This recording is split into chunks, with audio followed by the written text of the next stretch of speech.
So the Phillies head west now. The Dodgers have to regroup, and Fox's coverage of Game 3 of the National League Championship Series will begin at 8 o'clock Eastern Time this Sunday night. Including in the postseason, they've played 10 games now, and the home team has won every one of those games. So the Dodgers are hopeful that that trend continues. Boston's bullpen will get back to work as the top of their order comes to the plate in a 1-0 eighth inning game. A little tapper, good play, Shields, and the throw to first retires Ellsbury, who's 0-for-4 tonight. And now Pedroia, 1-for-19 this postseason, is up in the eighth.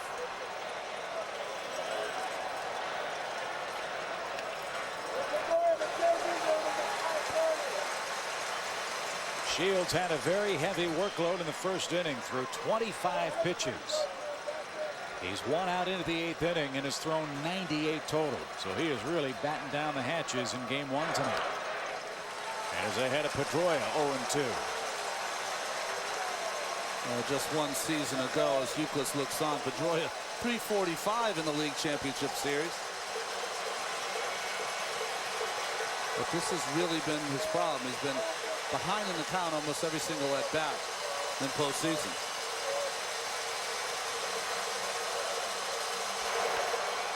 Line drive center field. Pedroia's aboard with one out. He keeps fighting you though, won't he, Buck? Yeah, he's not going to give up. He has good at bats every single time, no matter what the situation is. And looks like Joe Madden is ready to come out and make a change. Take a look at the Pedroia swing here as Shields throws him a fastball, runs back over the inside part of the plate, and he turns it loose and drives it into center. Just nice level swing by Pedroia. Head down on the ball. Follow through on that 0-2 pitch.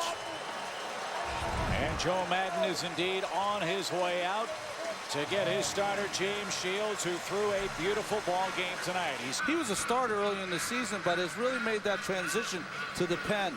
4 1/3 innings, no runs against the Chicago White Sox in the League Division Series. Uses 3 pitches out of the pen: fastball, curveball, and his changeup. And the first man he faces is Big Papi David Ortiz, 1 for 9 lifetime. But that hit a big one. It was a home run. Rays again shift with Ortiz up and 1 out. And ball 1 dances outside.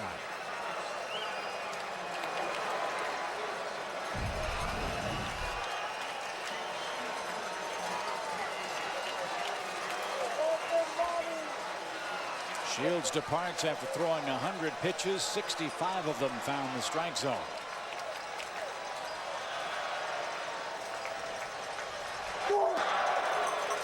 Strike 1 to Ortiz. Now this is a real strength of this Rays team this year, the depth of their bullpen, and J.P. Howell is the youngest reliever down in that pen. They've got young starters but experienced relievers. But Howell has picked up the bullpen role very quickly this year. Runner goes, got a good jump. The Navarro throw is late. And it's a steal for Pedroia, who was 20 out of 21 in the regular season and got a very good jump, and now is in scoring position with only 1 out.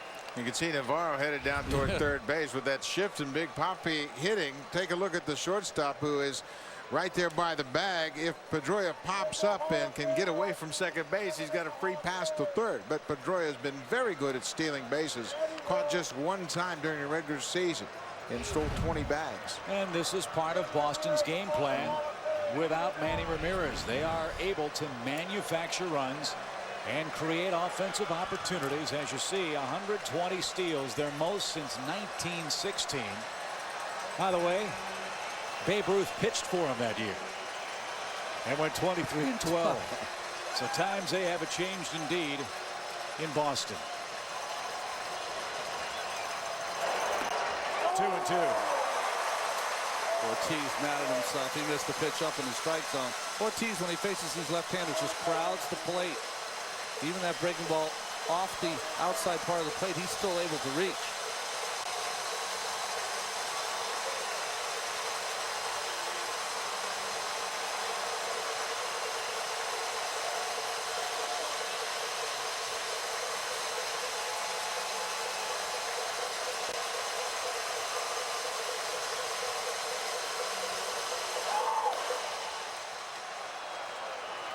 Count. The Rays bullpen, one of their team strengths in their series against the White Sox in round one. Just one earned run in 11 innings and 2/3. The White Sox did not have a hit with a runner in scoring position against their bullpen in that series. And Howell tries to continue that here in the 8th. And Ortiz walks. 2 on, 1 out. So Howell has a miss. 2 on, 1 out. Youkilis up. Kevin tonight 2 out of 3.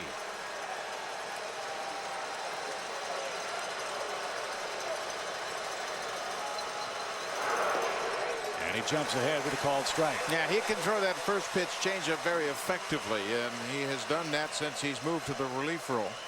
He was always an inside guy. He'd pitch inside with his fastball, throw the breaking ball inside to right-handers, but now he's got the additional weapon of that changeup.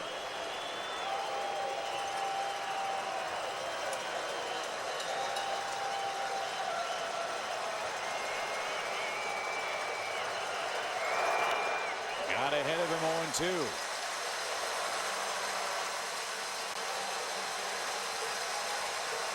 Youkilis can be tough with 2 strikes, though. He usually shortens his stride and his stroke. You'll see him hit a lot of balls to right field. He's the best on the team with runners in scoring position. His average of 374.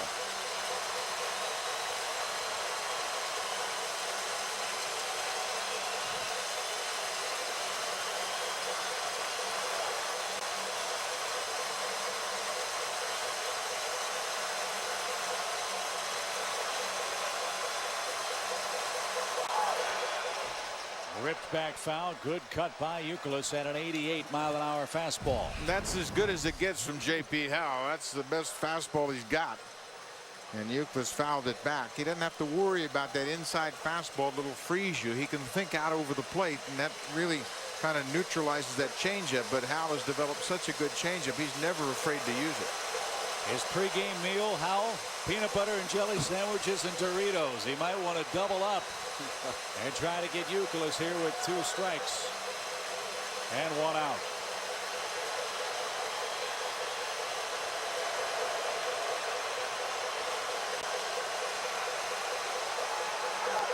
Popped up right side near the Rays pen. Long run, Gross, and cannot get there.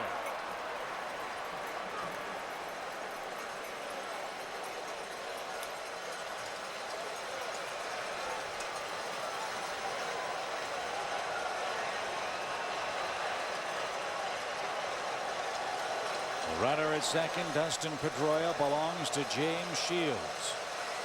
Ortiz at first on the walk.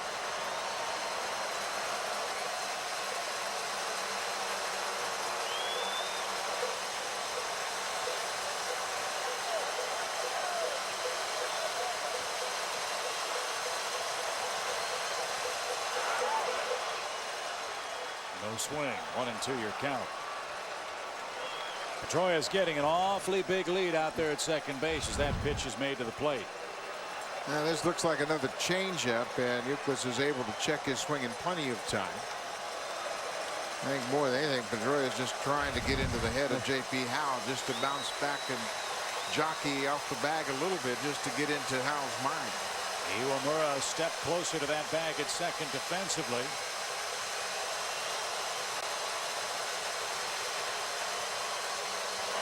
And a line drive into left field. Crawford can't get it. It's off his glove.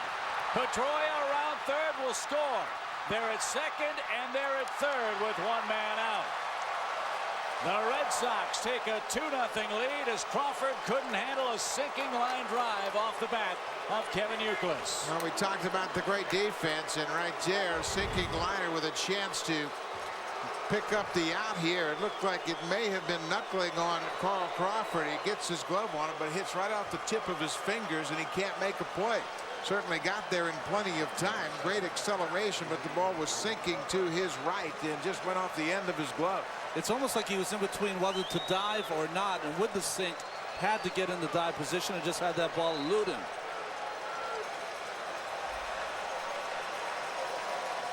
Infield plays halfway with runners second and third. And J.D. Drew up. Drew 1-for-3 in tonight's game. Oh, J.D. Drew hit up and in.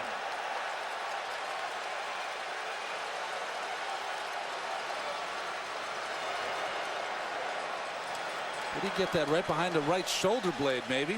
Wow. First pitch from Balfour drills J.D. Drew, and the Red Sox have him loaded. And let's see how the Boston right fielder's faring now. Bases loaded for Boston. Jason Bay is up. They try to deliver a potential fatal blow in game one. Bay scored the first Boston run after walking in the fifth inning. And a ball high from Grant Balfour.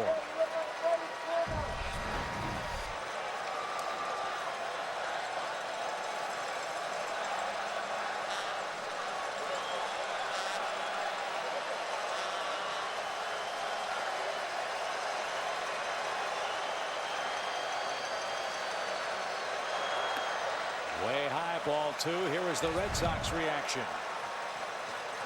That's John Farrell, the pitching coach. Dustin Pedroia right behind him. Remember the bad blood that has built up over the years with these two organizations, and Baltimore and Boston's obviously didn't think that that was just a casual fastball. It hit him right in the back of the shoulder, and you mentioned, Ron, up about head high. Yeah, incredulous look there by Pedroia.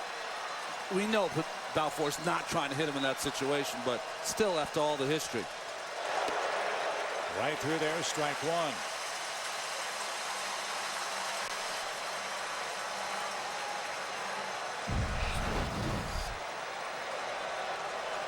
Bay trying to join his teammate in the Grand Slam column for the ALCS.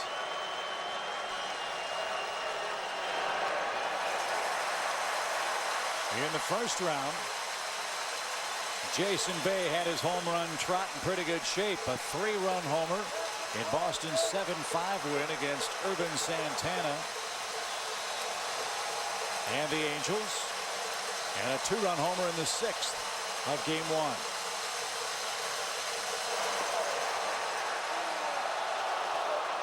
And now no place to put Jason Bay. Very interesting watching Grant Balfour. If the umpires are watching, he really doesn't have a stop when he comes to the plate.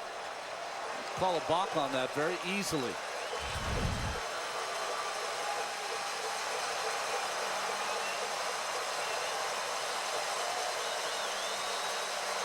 Struck him out.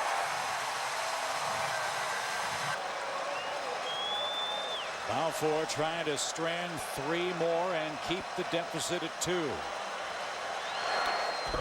And a rare full swing by Kotsay in game one tonight. And marked down a quick strike. Yeah, he had the lob working pretty well early in the game. He doubled in the 5th inning. That chased Bay around to third. Jason came home on a Jed Lowry sac fly. And Kotsay denied a hit when Iwamura tracked it down in the 7th inning. Slicing away from Crawford, and he can't get there. 0-2.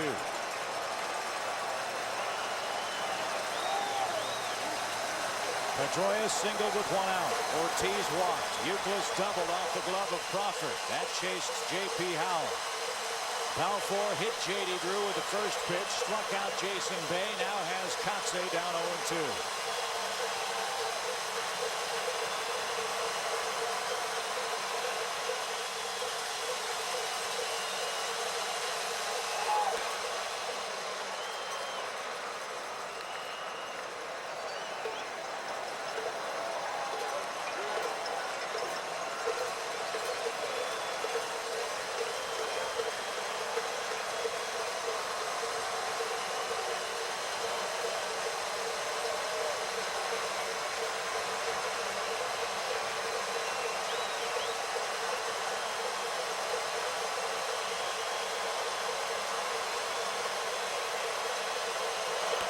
Popped up.